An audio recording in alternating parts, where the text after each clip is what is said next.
My name is Hafez, Mordirzadeh, and it's always like the highlight of the year for me as a professor here in the music and dance, School of Music and Dance, to have a chance to be a faculty host to Asian Improv Arts with Francis Wong, Lenore Lee, and others from within that organization, to come here and have a week-long festival. We call it Improvisations.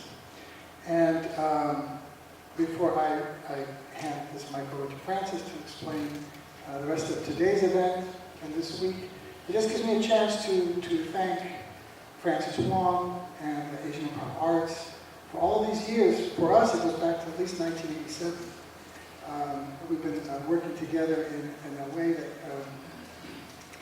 creates some fluidity out of institutional concept. Even of an institution is not fixed. It's not a fixed concept, shouldn't be. And if there is, then there are other institutions out there that are more fluid. And that's what brings us together and makes it happen within these parameters. So this isn't my time to talk or to lecture. We have very distinguished guests today who will continue.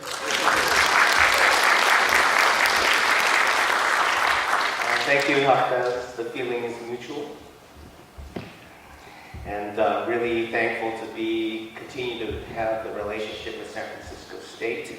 And earlier,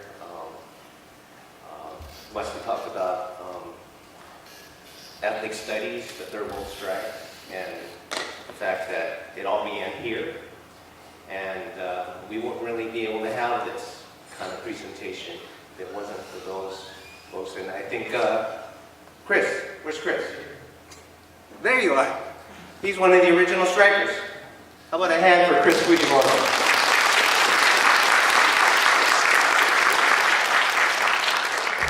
So one thing about us is we don't go away.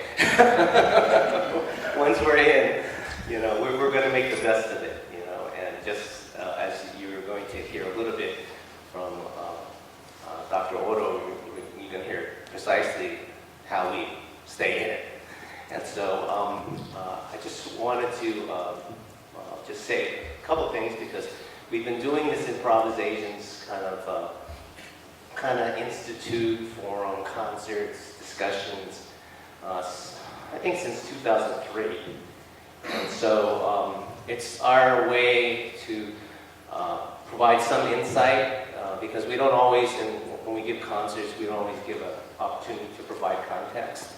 And so presentations like this today and through the week are some opportunities for us to kind of open the door a little bit into our artistic and social and creative process. So it was,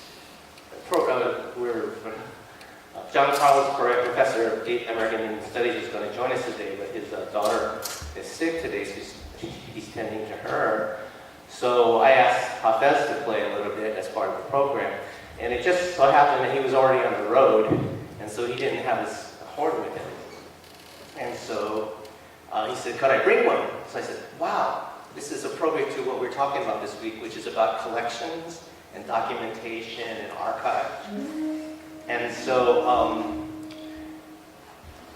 this saxophone that he's playing right now was given to me by who passed away in 2000. He was young, he was only 45, and a composer. He played the piano, but a friend of his named John Tokumoto had a saxophone in her attic who had belonged to the family from, I don't know, from the vintage of the saxophone is probably from the 40s, because this is the kind of saxophone that Charlie Parker would play. And so it came through that Japanese-American experience through Glenn Horyuchi to me, and I think it's